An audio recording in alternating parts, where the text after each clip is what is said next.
In today's episode of the Motorhome Matt podcast, we've talked a lot here about UK motorhome industry challenges, but what's happening on the world stage? In the news, we're off to Manchester this week for the Caravan, Motorhome and Holiday Show 2026. And we answer your questions on fitting a lithium setup, the build quality of motorhomes, and how to keep your water and waste tanks from freezing.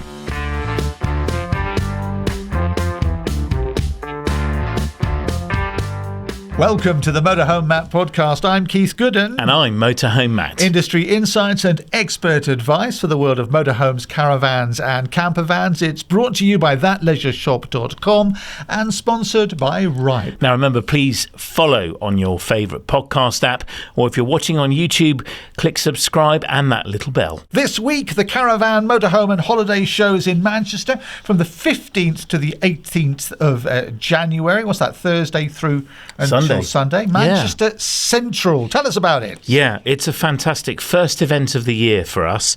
It's only a small event and targeted really at local people, I suppose. But it gives a great insight into what might be coming for the year ahead. New product launches. There's vehicles there for sale, campervans, motorhomes, trailer tents. There's lots of canvas there, as we call it, and plus loads of accessories. So it's a great show, an easy one to visit in a day. And it's co-located with the destination show. So you can actually go and explore tourist boards from all around the world. And it's a really interesting kind of, if you don't know, you think, why am I suddenly in Jamaica? Because the Jamaican tourist board are there.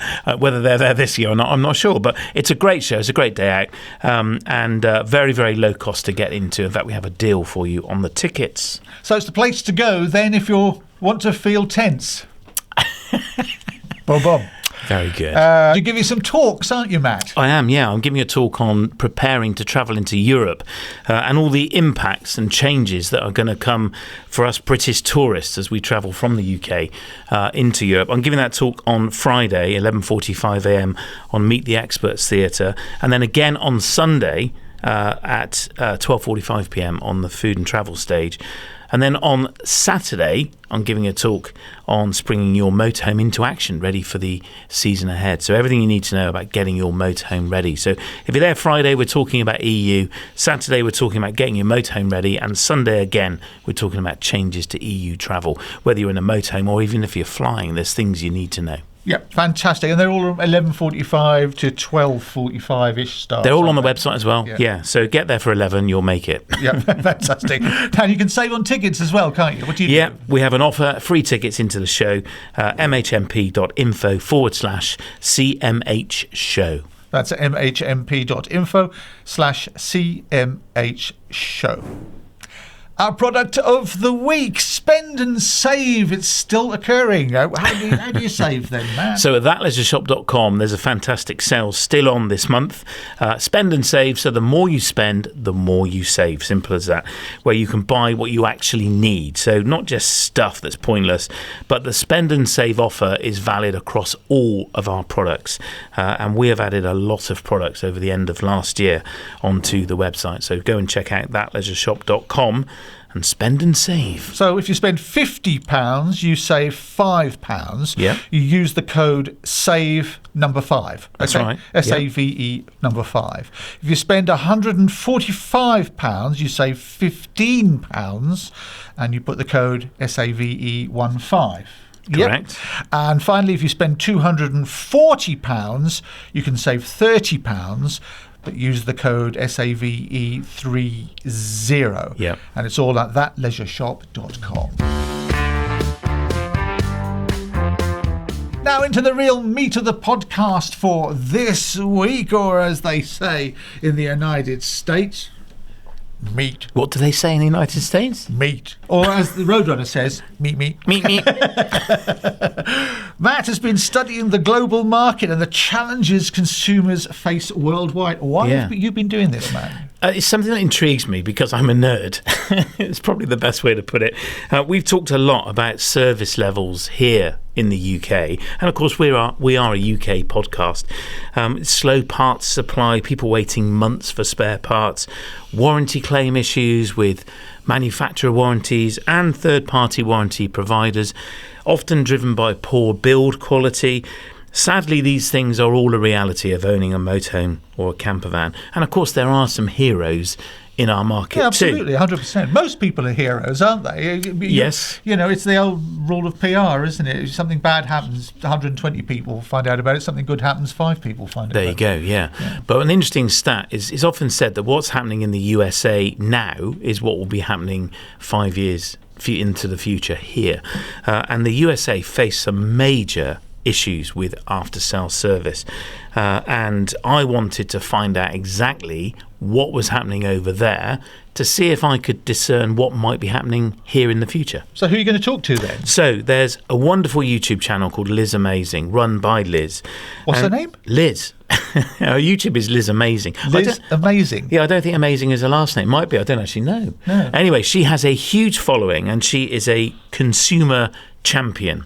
And she's built quite a massive following and a huge respect and fear, I think, probably from manufacturers, because she is working on behalf of consumers to try and get some of their challenges remedied.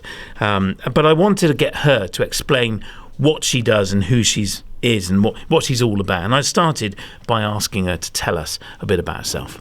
Liz, it's great to have you with us. Thank you so much for joining me from your RV. Believe it or not, Yes. You are in an RV, aren't you? I am. I'm coming to you from Arizona, and I'm grateful to be here. Thank you so much. But what's interesting is I can see what we call a patio door. It's a sliding door. Yeah, so this is an unusual RV. This is not one that you're going to take with you and travel from campground to campground. This is what's called a destination RV, and it's something that you typically would have delivered to you if you have a lot with a beautiful view, say on a lake. You would just take it there and park it. And the reason why you wouldn't want to travel with it is it's 40 feet long. And the hitch end, it's very long, and the hitch end is not rounded. It's not aerodynamic. The hitch end, the front end of it is straight up and down. It's all windows. And it's lovely for a destination, but not something you would weekend with for sure. No. So is it towed when it's delivered to the destination? Yes. Wow. But you wouldn't want to do that yourself? No. I paid a transport to tow it to the campground, and here it sits. Brilliant. Now, Liz, can you just tell us, for the sake of our listeners who may not be familiar with you and what it is you do, just tell us a little bit about your YouTube channel and your mission as Liz Amazing. Sure. I'm an RV consumer advocate. I help RV owners who are stuck with a defective new RV. I help them by getting repairs done at the factory, cash compensation, or even their money back. In fact, through the power of my channel, I have helped refund my customers over 2 million, not my customers, but people I've interviewed, over $2 million in refunds. Wow. And it's really the power of social media. I think that's the only power we have these days, is pushing back on these big companies and saying, this is not right. This is a defective RV and you need to do something about it. And why is it, though, that consumers in your market need you? Why can't they achieve this end themselves? Because these big companies did a shift. Many of these companies are trading on their legacy. They've been in business, 50, 60, 70 years. And somewhere around 2018, this is the year before COVID, they decided that they were going to go for profits instead of people. Let's do glue and staples instead of nails and screws. Let's cheapen it down and serve our stockholders, not the customers. So because they have done that, they are no longer consumer focused, they're profit focused. And so if you were here in America and you bought a brand new RV, let's say you spent $150,000 on it, brand new from the factory, you take it on your first trip and it rains and the water's pouring out of, let's say, all the vents and the air conditioning. The company most likely will say, sorry, and you're stuck with it. And, the warranty, they'll try and patch it, but, you have a warranty, they'll try and patch it, but actually making it right, saying, well, the whole thing's wet inside. We're now talking, rotting wood, and mold and electrical problems. Instead of actually making it right, they'll just patch it until your 1-year warranty runs out, and then you're really stuck. So why there are consumers putting up with this? So surely there must be an opportunity for a manufacturer to do the right thing and be the good guy. And then American buyers just vote with their checkbooks and go and buy from them. Why are they letting manufacturers get away with this? Well, it's multi-pronged. First of all, your typical RVer does not do research. It's sort of the American way. Husband and wife kind of nudge each other on the couch. Well, let's buy an RV. It'll be so fun. We can camp, And it's often bought on a whim without research. So that's number one. Two, the word is only just now getting out. I think the number one, goal of my channel is to educate people, to really do your research, to take your time. The RV shows that we have here are like a circus. They're designed to have you buy on a whim. You'll go out here, you'll go there, it'll be so great, and we have a show sale, so you've got to buy today. And they capitalize on that. And I don't know if it's just an American thing, but buying an RV on a whim does seem to be an American, sort of an American thing. I ran into people in the campground, how are you doing? Oh, great. We're going to go to the show and buy an RV. I mean, I just ran into them a couple of weeks ago. And I said, well, have you done your research? Do you know what you're going to, and they just they don't want to hear that. They just want to go and have fun and buy the dream. The other problem is that the RV industry is dominated by three big companies. I call them the big three, and that's Winnebago, Forest River, and Thor. And they control over 200 brands like Jayco, Airstream, Grand Design, Newmar. And when you go to, where are you going to buy an RV? If you live in the US, you're going to go to Camping World. And if you go to Camping World, they're only going to be selling from the big three. And the big three are the ones that have really cheapened everything out. Gosh, and do people not read reviews then? Well, I'm trying to get them to, but like I said, it's off a spontaneous thing. I've interviewed plenty of people on my channel. Well, we didn't really intend to buy an RV. We were just looking, and then we were offered a deal too good to be true. The other thing they do is the RV industry marks up the RV super high. So when the salesman says, look, it's 210, but today I'll give it to you not for 210,000, but 160,000. This is a special deal. And that just brings them, they can't resist that. They don't realize that the MSRP, which is the manufactured suggested retail price, MSRP, is false. It's just a fake number, so they can come in and tell you what a good deal you're getting. Another problem with the RV industry, one more problem, is that these salesmen are on 100% commission. So they're not there for your best interest. They're trying to put food on their table. So they may lie, they may tell you what you want to hear. So it's sort of like, swimming with crocodiles out there. So it really is hard sell. Mm-hmm. Our market here in the UK can be hard sell. Some dealerships do put the pressure on, but it's not the British way. I guess there's a different etiquette here and a different culture over here. And we do go and buy on a whim. Certainly during the pandemic, we did. And everyone just went out and bought a motorhome. And it went mad, as I'm sure it did on your side of the pond. But do you not have an ombudsman then, or a trades body that kind of does what you do? I mean, hence, I guess not, because you're doing it. Well, there's so much corruption. And I want to interject here that I was raised British on American soil. My family's British going back all the way, centuries and centuries. We can trace ourselves back to the Crusades.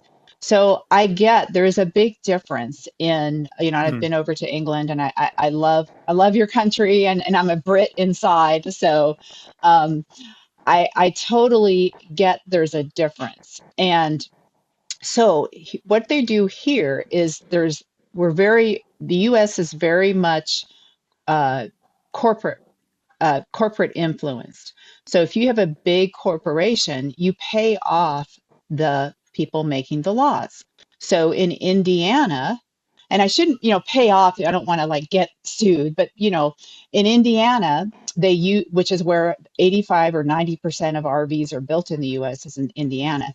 The companies have used their influence to change the laws. For example, in 2004, they managed to convince Indiana to say that these RVs can be built without using a licensed plumber or a licensed electrician. And that came out in 2004 because money talks in the US. It is very different in that money talks and business talks. And so the laws are in favor of these big businesses, not in favor of the small consumer. And I guess that's the same with your employment law as well, isn't it? I mean, half my family are in America, and they're laid off in an instant with no compensation, no warning, and you're just sent home, no job. That's it. That's it. So, there's good and bads with both countries. I mean, absolutely. Yep. But that's I think the biggest thing is money talks here. Businesses have a lot of influence. So we do have what's called RV lemon laws. They vary by state. They're very weak in general. You have to work really hard. You probably know that lawyers have a lot of influence here. This is a very sue happy country. People, and so lawyers are also a big part of this. You can get your money back if you hire a lawyer. So there's a whole industry on RV lemon law lawyers. And of course, if you study any of this, you realize that the only people getting rich are the lawyers. So, I mean, there's so many things wrong with the industry in all different areas. And I think, first of all, getting those salesmen off a commission is going to be a big thing to change, because then you're getting someone who cares about you when you're shopping. Now is every man or woman for themselves when they shop. And how do you drive this change then? I mean, you're campaigning for it by exposing some of the challenges that you're facing. That's your plumber going in and out, I understand. Yes. Fixing your RV toilet. Exactly. Life goes on, RV life. There's always something. Always something.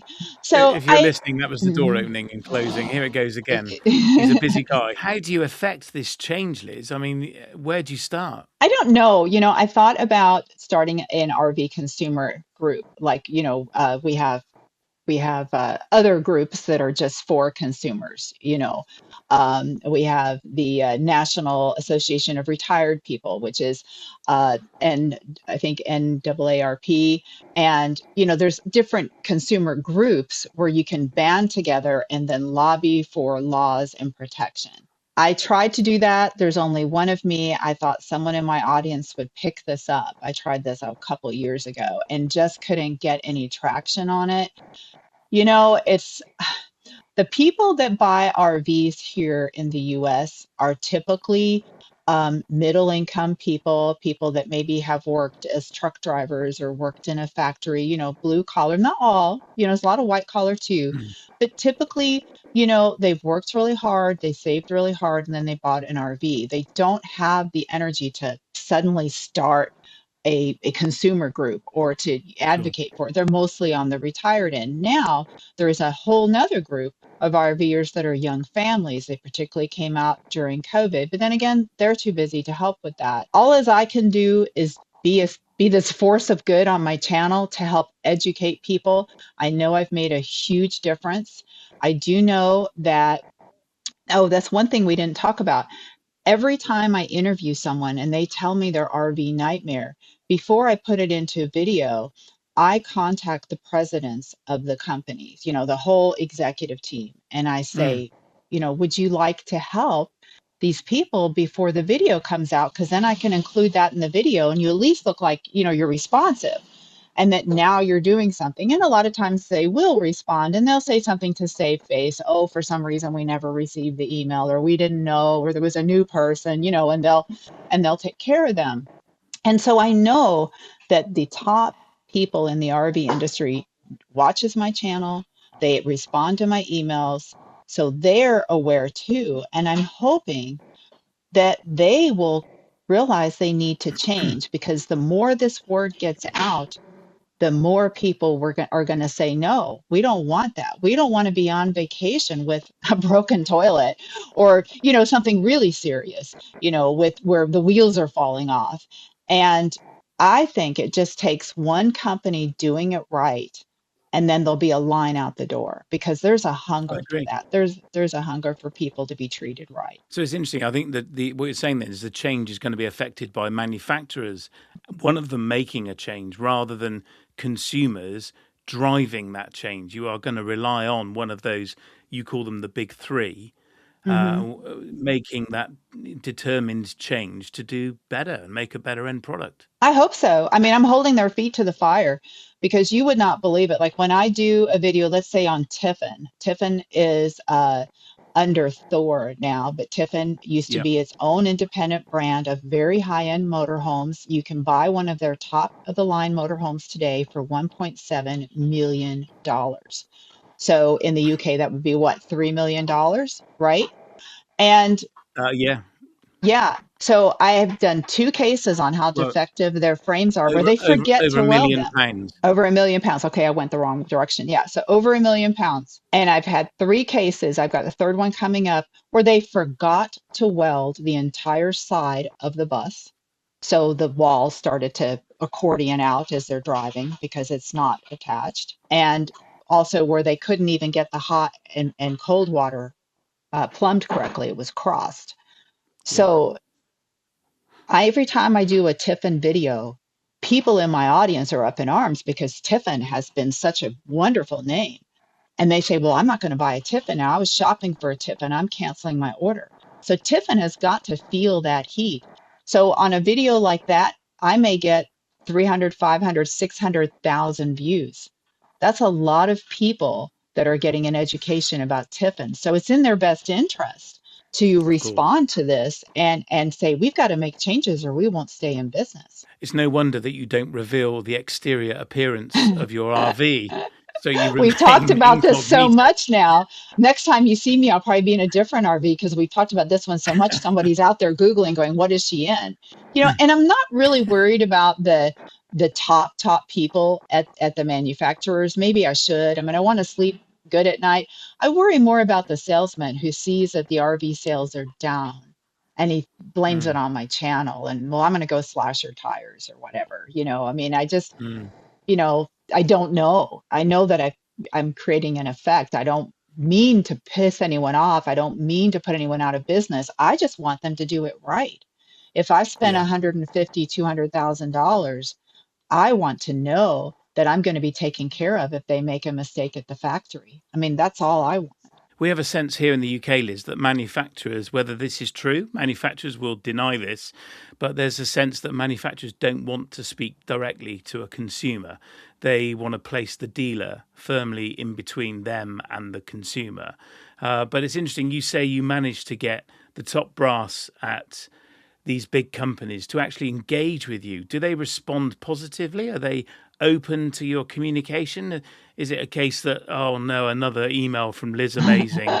I'm going to very carefully open it and see what she's moaning about now. Are they actually responding to you? Yes, so I don't know what they're saying in private about me, but I either get the boilerplate, thank you so much for letting us know. We will handle this privately with the customer, which is fine. I don't need to be part of it. I'm in contact with the customer. They can tell me what they say. Yeah. I do get, and I want to call out Winnebago. The last couple times I've reached them, they were very open and like, oh, we want to make this right. We want to serve them and help them out. So it just depends, I guess, on what mood they're in. And then Hmm. sometimes like Forest River, they'll just ignore me, but then they'll call the customer. So I know, that I'm doing something. A lot Okay. of this response is because of the fact that we are so legally entrenched here in the US. They're afraid to admit wrong because it opens them up to a lawsuit. So it's a very Of different course. culture here. They're very careful in how they speak and they cannot admit. So the American way, if you're a customer, is you don't want to admit wrongdoing. If you admit wrong, if you even say, I'm sorry, then you're opening yourself up for a lawsuit. Interesting, which is not our culture here, although there is an element of that lawsuit lawyer culture creeping in to Britain without a doubt. And I often joke that what happens here happened 5 years ago in the United States, and we're running 5 years behind you. Now, and on that point, you mentioned two names that we will be very familiar with here, Winnebago. We typically call big American motorhomes Winnebagos. Whether it's a Tiffin or a Fleetwood, it doesn't matter. It's a Winnebago. So we're very familiar with that name. And the name Thor we're very familiar with here because they've been busy buying up European manufacturers, which are prolific here in the UK. They're now part of Thor, who have, they're going around the world buying brands. Should we be concerned then that this trend that's happening at Thor, particularly, you say, for just profit and it's all about the P&L, do you think that's something that we should be very aware of here in the UK? Absolutely. Using Tiffin as a guide, Tiffin was bought in December 2020 by Thor. And the people in my audience, it's like they'll tell you, oh my gosh, we have a Tiffin and we love it, but it was purchased before the acquisition. So what they'll do now, they may let the company they've just purchased kind of glide for the next year or two, but there's going to be some changes, and the changes will not be higher quality at all. There will be cost cutting and, any way that they can use glue and staples and cheapen the build. Like, okay, just using my this is a Forest River. This is a 2017. It has hidden air conditioning. So instead of seeing the great big air conditioner in your roof you used to see in a big square, right? It's ducted. It's so quiet. And part of the reason why I bought this is I can stand here and record a video with my air conditioning on, and I'm in the desert in Arizona, so this is kind of important. You can't hear the air conditioning. Well, they decided just a couple years later, starting in 2019, to get rid of that and have the big hole again so it's noisy. They've gone through every area. Like I have solid wood cabinets. The new ones are not. And it's just that laminate crap. So they've gone through everything. And this is Forest River, so not a Thor owned. But this is what they do. They go through everything. How can we cheapen it? And you look at it and it looks fine. You walk into a Forest River, it's all white, but you're not looking at wood. You're looking at laminate that's going to peel, that if it gets wet, it's going to actually bulge and fall apart. So it's not going to last as long. So one to watch then. Thank you for the heads up. I'll be looking closely at the next show I go to at Thor-owned product and just seeing if the build quality is going downhill. And perhaps we'll talk to some of these manufacturers and see what pressures they're under from their owners to cut build quality and make more money. And it's all about that. Now, the underneath of my RV, this like an underbelly, mine is a hard shell. It's like an actual piece that you have to remove. So if you need to do any work on it, you remove this big shell, it comes in pieces, like 3 or 4 pieces, and you put it back and screw it up so it's tight. That's really important to keep, animals out, rodents out. It's also good for sound and insulation. They have gone to rolled stuff now.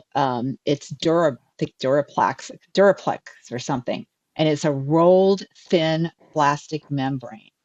And so when you go out to an RV show in the UK, look under these brand new RVs. Is it that cheap plastic, Duraplast? Because that's not going to last. The way that any repair is done, they typically take a knife and just cut into it and tape it up. If they unroll it, they'll never get it back right. It can sag, it can fall off. So, that's just another example of how they've cheapened something that worked well, that was hard. It was, very protective and cheapened it down. We often do have a plastic floor now. It wasn't that long ago that there was still wood in our floors, and some manufacturers are still using wood in the construction rather than a man-made plastic or kind of poly product, which obviously doesn't attract water. You mentioned water ingress, and we have huge issues in the UK with motorhomes suffering with damp.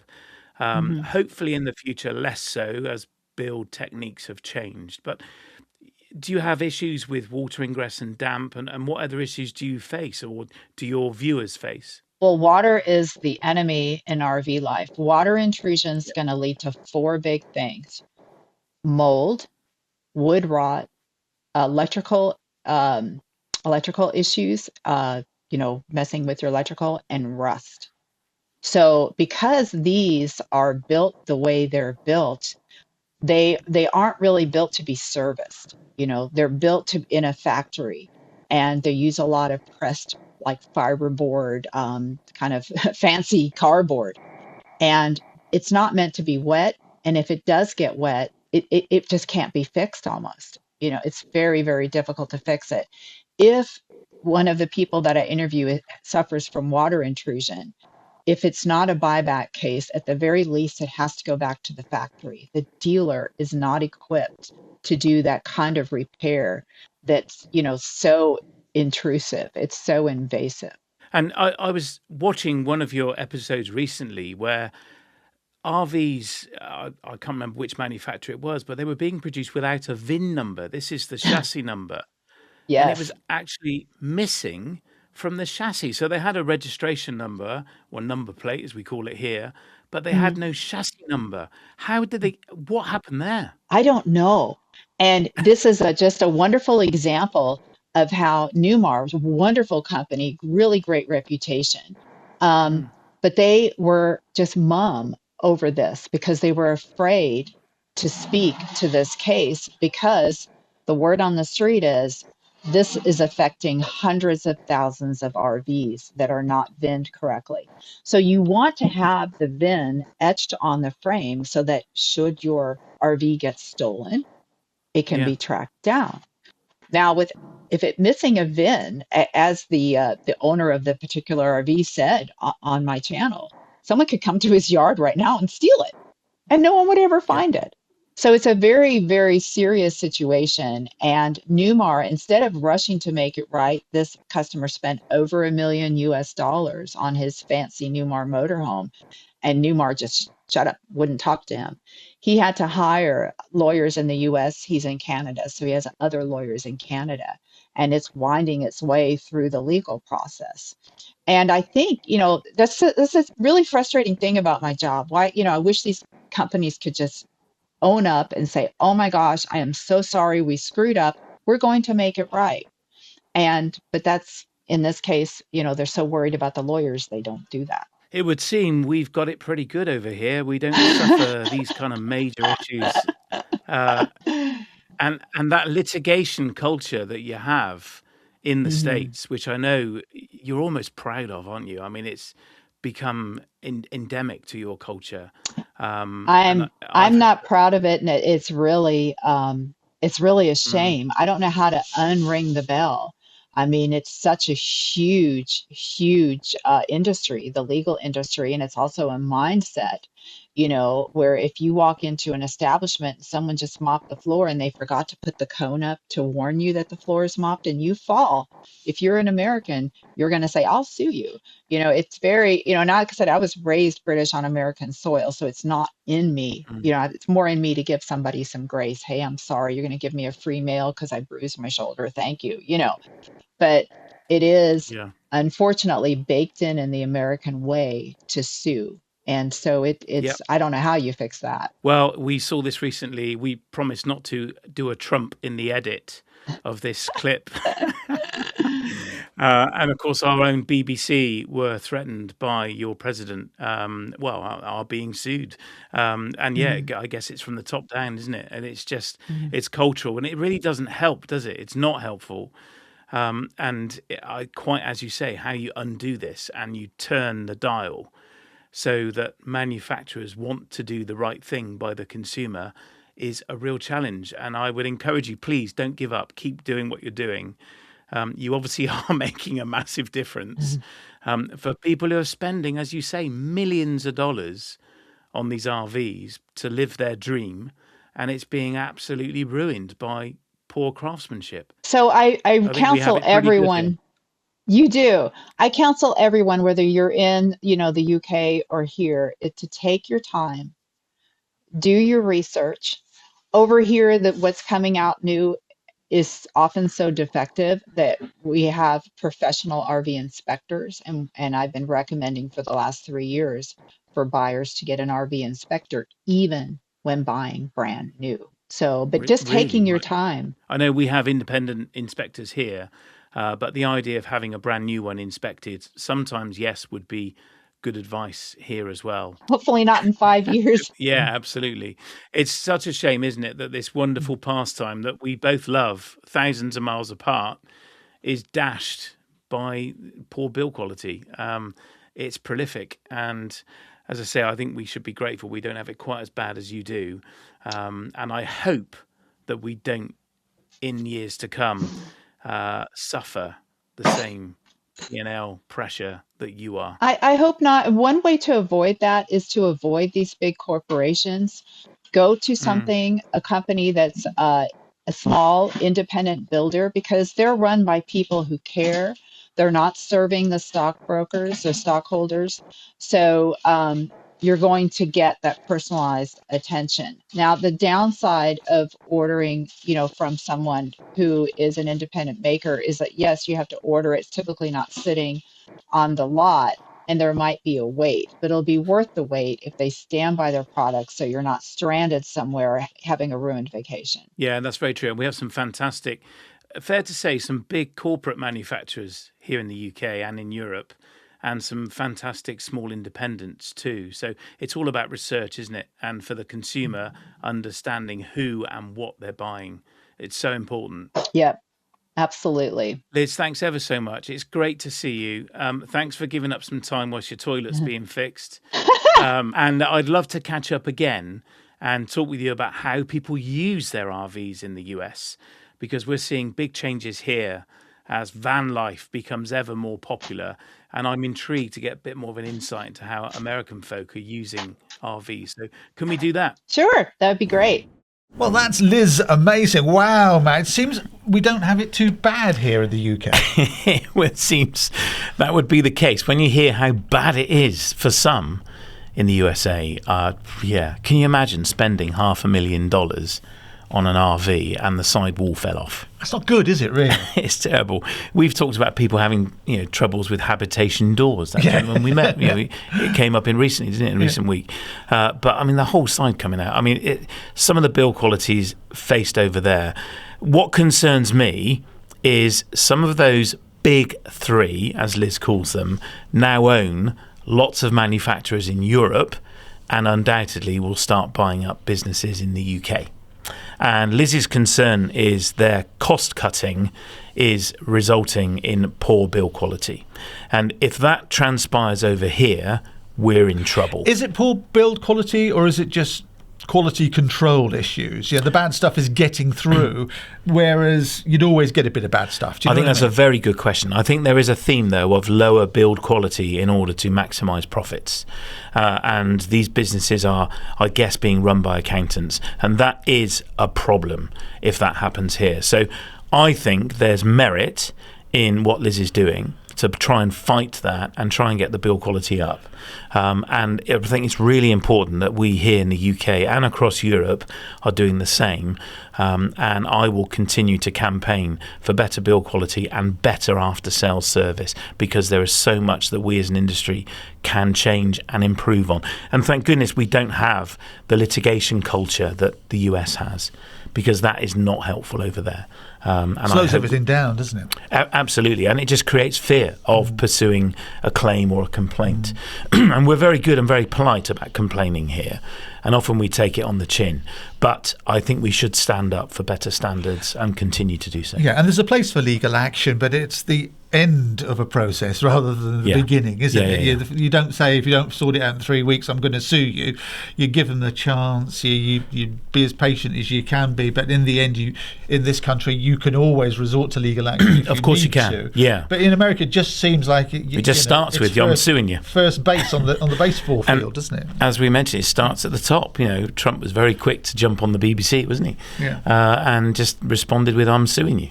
Yeah. So that's their culture, and it's top down. So We don't need that here, but I think we should be standing up for better service, after-sales service, and better build quality, and better performance from manufacturers, from dealers, and from those that look after the consumer.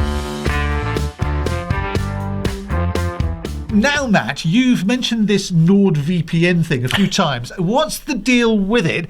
Why do you have to have it in a motorhome? Well, imagine this. I'm parked up on a site in Italy with a beautiful view, Mamma mia. slow public Wi-Fi, and I'm trying to sort a booking. And I suddenly think anyone could be snooping on this connection. And that's where NordVPN comes in. I use it every time I'm online in the van. Right, but for us non-techie types, what is a VPN actually doing? Okay, so it's like a secure tunnel for your internet traffic. So whether you're on a sketchy campsite network or a coffee shop hotspot, it keeps your data encrypted. No one can see what you're doing, not even the Wi-Fi provider. It sounds like the sort of thing you don't realise you need until it's too late. Exactly, yeah. And NordVPN also lets you access UK websites when you're abroad. So I can still watch normal TV and get into my accounts like I'm back at home. And how about setup? One tap on the app. Easy. That's it. It runs in the background. You don't even notice it. Sounds great. So where do people find it? Just go to nordvpn.com/motorhomematt. You get 4 extra months free on the 2-year plan, and there's a 30-day money-back guarantee. The link is in the episode description. It is. Just don't wait until your data's been pinched. Just go and get it sorted. It's the Motorhome Matt podcast. I'm Keith Gooden. And I'm Motorhome Matt. It's brought to you with thatleisureshop.com and sponsored by Ripe. Now remember, you can save 15% off your premium. Just use the link in this episode description. Now it's time for the Q&A, the questions and answers, as I say every week, but I'll repeat it for good measure. You ask the questions, and Matt, he's the expert, will give you the answer. But if he doesn't know, he will ask somebody who jolly well does. First of all, Leo Curran got in touch. Hello, Matt. Happy Christmas, and wishing you every best for the 2026 year and your recovery from surgery. Simple question. Where can we go to get an independent, objective view and on the valuation of our lovely Personal 585 vehicle? Love it to bits. Thinking of going a little bit bigger because we want to do some major touring now that we're retired. Love your independent advice, love your views and your critique of the industry. Agree with so much of what you say, and we've bought a ton of stuff from your leisure shop as well. So listen, hey, it all goes round. Listen, take care and hope the family are well. Let me know. Cheers, Leo. Much appreciated. Yeah. He likes the cut of your jib. Never mind my jib. Thanks, Leah. Really appreciate the kind words of support. Very kind of you. And a happy new year to you too. I'd be really happy to help if you drop me an email, matt@motorhomematt.co.uk, and I would be happy to put a value on your motorhome and discuss it with you. I would need make, model. I know you said it's a best car. What service history has it got? These are the types of questions that are really important. Any extras on it? Has it got tow bar? Has it got air ride? Has it got extra solar? And your honest appraisal of the condition. They're always 10 out of 10, Keith. Everyone says that. But honestly, is it? Apart from the scratch here and the dip there. Yeah. And, I didn't notice that. I was going to get that. And the dog wee stain on the carpet. Yeah. So, just be honest. And also why you're selling it. That's a really key thing as well. It might be you're just changing it for a different model. And some pics of inside and out, maybe 4 or 5 of inside and outside. These things all help, and I can give you a value, or I can go and check. You could speak to a main dealer. How motivated they would be to buy it from you would depend how much stock they've got, and also what interest they might have in that model from people who are interested in that particular layout. I would also give you a figure which is a trade-in figure. So if you sold it to a dealer, so someone like We Buy Any Motor Caravan would give you a trade price. There's 2 margins for them. They've got their margin and they're going to sell it to a dealer. So the dealer wants their margin. But that could be a quick route to cash if that's your motivation. Or if you're happy to wait, I'd be happy to look at brokering it if it's a good fit for us, and we take a commission from that. So brokering is you put it on your lot, you use your contacts, it gets sold, people visit you, but you take a percentage from the... Yes, but it remains the owner's vehicle until it's sold. And we take a deposit, and the key thing that we do with brokerage is we agree how much we're returning the seller when it's sold, and there might be a discussion about that if we have a low ball offer, but again, it depends on the motivation of you, Leo, as to why you're selling it.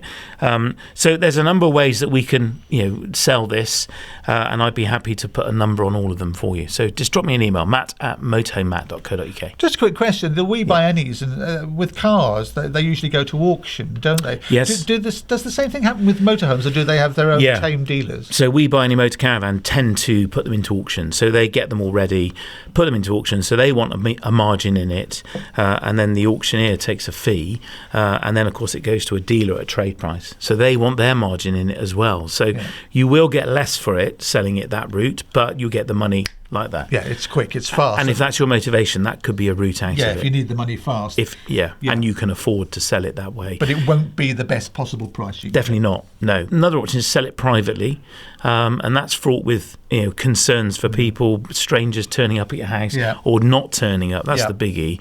Wasting your time when you spend a Saturday afternoon in waiting for them and they never come. And you depending on the value of the vehicle, you've got to find one person with that amount of money and no part exchange, not needing finance, and prepared to buy it and have no comeback when they drive it away. Whereas buying it from a dealer gives people a bit of peace of mind. So there's lots of ways to get out of a motorhome. I'm sure I can help. Cheers, Leo. Thanks for the question. Douglas Maxwell is in Hamilton. I'm just back from the NEC, or flying back right now, and the thought occurred to me, do you think it is acceptable that in this day and age with C-Class coach-built motorhomes, that the habitation gap between the cab and the habitation on motorhomes that are worth 100k are filled with rather clumsily applied mastic? Do you think this is acceptable, or do you think that this should be an area that should be tackled by innovation? My own opinion is that if this was a car and I was asked to pay 100 grand and I saw a bead of mastic half an inch wide covering a gap, I wouldn't be paying for it. What's your opinion? Well, there you go, Matt. Brings us back, doesn't it, to what we were discussing earlier about quality control. But before you jump in with the answer, the reason that Apollo spacecraft had loads of Velcro in them is because it was invented for the Apollo program, for the space program, to save weight. Instead of screwing things in, they would use Velcro. So is there a bit of that going on? People are trying to save weight, which is why they're not using screws? Could be saving weight, saving money. But I understand what you're saying, Douglas, and I hear you. I agree. I look at some of the build finish and think, really? And look at the price tag, 89 grand, and you've done that. There are some poor practices that go on, for sure. It's not across the board, though. There are some manufacturers that are better at this than others, and it's not just about mastic. But, of course, the reason that mastic is there, and what Douglas is describing is that what's called a B-pillar, and it's the bit between the metal cab and the body, plastic body, let's call it plastic, and there's that rounded hip between the two, and where the plastic meets the metal is where that mastic is that Douglas has observed. And the mastic is there to stop water getting in, I presume? Water ingress, you're right, and also movement. It allows movement. So that mastic is flexible because the body is going to move on the back, and it needs to be able to move. Now, there is a possibility that you could use some kind of rubber on the edge, but that is probably going to degrade far more quickly than mastic. Mastic is easy to remove and replace, and thus easier to manage, which is why it's used. You also need to remember as well, some manufacturers, many of them, will heat that area inside the B-pillar because it's often hollow, and that's a cold part of the motor. When you're sat in the lounge, that corner gets cold. So some manufacturers, I know Leica did this, they heat inside that B-pillar, so it has to be airtight. So it's a compromise, really, of finding a material. And I hear what you're saying about innovation. I'd love to see some innovative solution to this. But Mastic is a solution. Sometimes the gap is big because the plastic is cut too short. Well, just cut the plastic a bit bigger. That would be the answer to fix that. And so often the Mastic goes black and it looks unsightly. And that's where you can peel it out and reseal it. And it's a job you can do yourself. Yeah, you could do if you're confident with a Mastic gun. Yeah, like you would like not your bathroom at home. You would not want me doing it. No, that is one job I cannot do. I have tried and I failed spectacularly, and I was the butt of many a joke, and never allowed near the Mastic gun ever again. And you're right. You can vote with your wallet if you don't like the look of it. As with any facet of a motorhome or camper van, go and buy something else. And you're right to do that. Yeah, but it could be that the Mastic, which is silicone based, is the right thing to use. Yeah. But he just doesn't like it. It's best practice. So you'll see on some vehicles it's a very thin bead, and on others it's much thicker. And I'm not going to call them out and name them, but if you go to a show or a dealer, go and have a look around and you'll see what I mean. But is it a reason not to buy it? No. There are far bigger issues in motorhome build quality that I think you should be concerned about. And if you really don't like it, because you're going to see it every time you get in and out of the cab and it annoys you, then buy something else. Yeah. Cheers, Douglas. Much appreciated. Yeah. Thanks for that. Martin Telford is in Northumberland. Hi, Matt. I have an Adria Matrix and will be using it during colder days and nights, possibly in frosty conditions. How can I stop water freezing? Fresh, black and toilet cassette water. Can you get tank heaters or use better insulation around them? What is the answer in order to be able to continue to use the motorhome all year round, or is it not really an option? So how can you stop his wee freezing? Well, of course, his wee is going to go into the cassette warm, right. So it's already ahead of the curve. The simple answer is keep the heating on. So we were away in our Adria Twin all over New Year's. We were in Edinburgh, parked on a street and outside our friend's house, and it was -7 at night, and we were toasty warm. Our Truma heating was fantastic. We had it on, I think, 10 or 12 through the night. And there was one night where we woke up about 3 in the morning and Mrs. Motorhome, Matt, said, I think we've run out of gas. The heating hasn't come on for a while. Right. And I looked at the fridge and sure enough, it was flashing, which meant we had run out of gas. So I then laid there for an hour and a half and thinking, it's getting colder and colder. And we don't have a diesel heater in our van. And if I lay here long enough, she'll get up and do it for me. Never. But what I was most concerned about is the frost valve would pop. So we have this little blue button, is called a frost protection valve. And when it gets to 5 degrees next to the boiler, the blue button pops and it dumps all the water from the boiler. So you lose your warm water, and if you're unlucky enough and there's enough of a slope, which we were on, the fresh water will drain back and come out of that frost valve as well. So we'd lose all our water. And that was my motivation in the end for getting up about 5:30 and opening the back door of the van and changing the gas bottle over, because I was more concerned about losing the water than I was about getting cold. So you can use them all through the winter. We will be using ours this winter. It's just about keeping the heating on. During the day, we left the heating on about 10, so there was always a warm ambient air inside, and you use not very much gas running it that low. It's when you want to get up to kind of 15 above that you start churning through gas. And we got through a bottle of gas in, I think, 5 days. Right. So that will give you an idea. And that's running low during the night, during the day. And we did warm it up to about 19, 20 degrees in the morning and in the evening when we were going to bed. But turning it off and turning it on again and heating from cold, that uses more gas, doesn't it? Well, yeah, that's a big debate, isn't it? It's all over the news at the moment. I see, where should you leave your thermostat at home? It's the same in the van. And the risk with the van is, yes, you get frozen pipes. So if you keep the ambient area inside the van warm, that your freshwater tank is inside, that's not going to freeze. Wastewater is a different issue. We left the wastewater open. We used very, very little water, and we were over a curb. So the water was just running off into a drain.